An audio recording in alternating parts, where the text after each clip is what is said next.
வணக்கம். நம்ம தினமும் பயன்படுத்துற கம்ப்யூட்டர், ஸ்மார்ட் போன்னு இது எல்லாத்துக்கும் பின்னாடியும் ஒரு பெரிய உலகம் இருக்கு. அது எப்படி வேலை செய்யுதுன்னு என்னைக்காவது யோசிச்சு பார்த்திருக்கீங்களா? வாங்க, இன்னைக்கு கம்ப்யூட்டரோட அடிப்படைகளை ரொம்ப சிம்பிளா புரிஞ்சுக்கிற இந்த பயணத்தை ஒண்ணா ஆரம்பிக்கலாம். முதல்ல ஒரு இன்ட்ரெஸ்டிங்கான கேள்வியோட ஆரம்பிக்கலாம். ஒரு பொருளை எப்போ நாம கம்ப்யூட்டர்னு சொல்றோம்? ஒரு லேப்டாப், ஓகே, அது கம்ப்யூட்டர் தான். ஆனா உங்க கார்ல இருக்கிற ஸ்பீடோமீட்டர் கூட ஒரு வகையான கம்ப்யூட்டர் தான்னு சொன்னா நம்புவீங்களா? வாங்க, இதுக்கான விடையை தேடலாம். சரி, கம்ப்யூட்டர்ஸ வகைப்படுத்த நிறைய வழிகள் இருக்கு. அதுல முதல் ரொம்ப முக்கியமான ஒரு வகைப்பாடு என்னன்னா, அதுங்க எந்த மாதிரி டேட்டாவ, அதாவது தகவல்களை ஹேண்டில் பண்ணுதுங்கிறத பொறுத்துதான். பொதுவா பாத்தீங்கன்னா கம்ப்யூட்டர்ஸை ரெண்டு மெயின் வகையா பிரிக்கலாம். ஒன்னு அனலாக், இன்னொன்னு digital. Analogue computers temperature, speed மாதிரி தொடர்ச்சியா மாறக்கூடிய அளவுகளை அப்படியே நேரடியா அளக்கும். ஆனா நம்ம யூஸ் பண்ற டிஜிட்டல் கம்ப்யூட்டர்ஸ் இருக்கே, அதுங்க நாம கொடுக்கற எல்லாத்தையும் 0, 1ன்னு ரெண்டே நம்பரா மாத்தி தான் புரிஞ்சுக்கும். இதுதான் இது ரெண்டுக்கும் இருக்கிற முக்கியமான வித்தியாசம். சரி, இந்த வகைகள்லாம் நம்ம டெய்லி லைஃப்ல எங்க இருக்குன்னு பார்க்கலாமா? உங்க கார் ஸ்பீடோமீட்டர் ஒரு சூப்பரான அனலாக் கம்ப்யூட்டர் உதாரணம். நீங்க யூஸ் பண்ற லேப்டாப் ஒரு டிஜிட்டல் கம்ப்யூட்டர். சரி, பெட்ரோல் பங்க் போயிருக்கீங்கல்ல, அங்க பெட்ரோல் அளவை அளந்து அதுக்கு விலையை கணக்கு போடுற அந்த மிஷின், அது ஒரு ஹைபிரிட் கம்ப்யூட்டர். அதாவது அனலாக், டிஜிட்டல் ரெண்டும் சேர்ந்து ஒரு கலவை.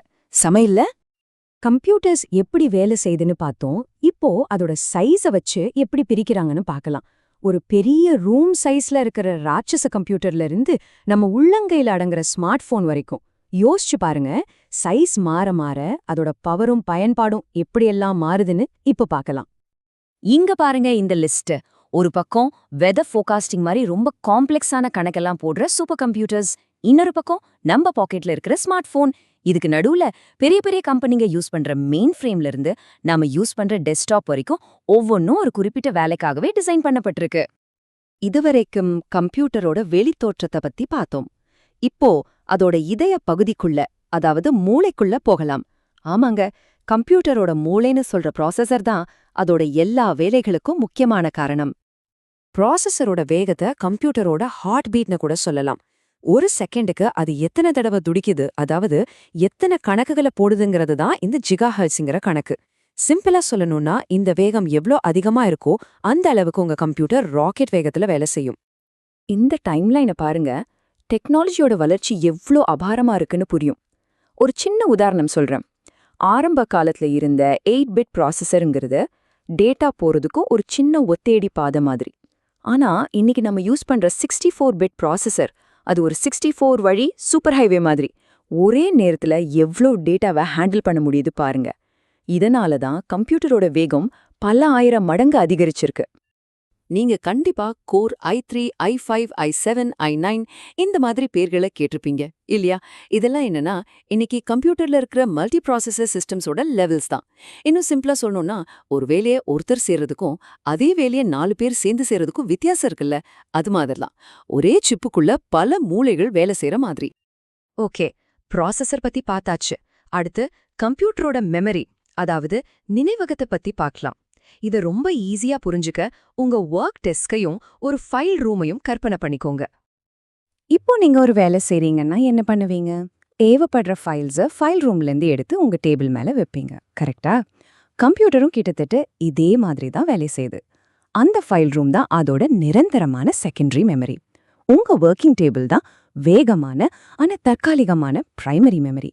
இதுல ஒரு முக்கியமான விஷயம் என்னன்னா, கரண்ட் போயிடுச்சுன்னா உங்க டேபிள் மேல இருக்கிறதெல்லாம் காணாம போயிடும். சரி, இந்த பிரைமரி மெமரியில, அதாவது நம்ம ஒர்க்கிங் டேபிள்ல 2 முக்கியமான வகை இருக்கு.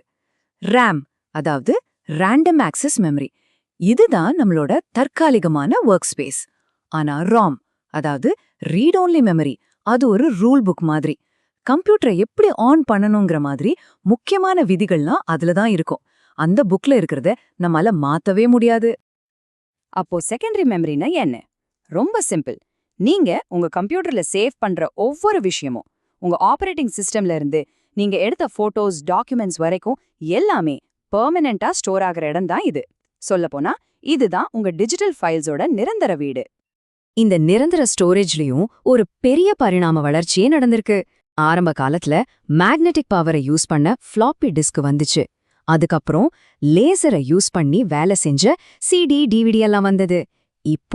இப்போ நாம ரொம்ப வேகமான சிலிகான் சிப்ஸ் யூஸ் பண்ற எஸ்எஸ்டி பென் டிரைவ் எல்லாம் யூஸ் பண்றோம்.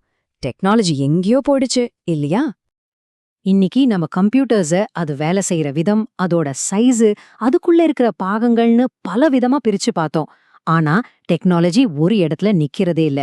ஆர்டிஃபிஷியல் இன்டெலிஜென்ஸ், குவாண்டம் கம்ப்யூட்டிங்னு அடுத்த கட்ட டெக்னாலஜி எல்லாம் நம்ம கதவை தட்டிக்கிட்டு இருக்கு. இதெல்லாம் கம்ப்யூட்டர்ங்கிற வார்த்தைக்கு ஒரு புது அர்த்தத்தை கொடுக்குமா? நீங்க என்ன நினைக்கிறீங்க? கொஞ்சம் யோசிச்சு பாருங்க.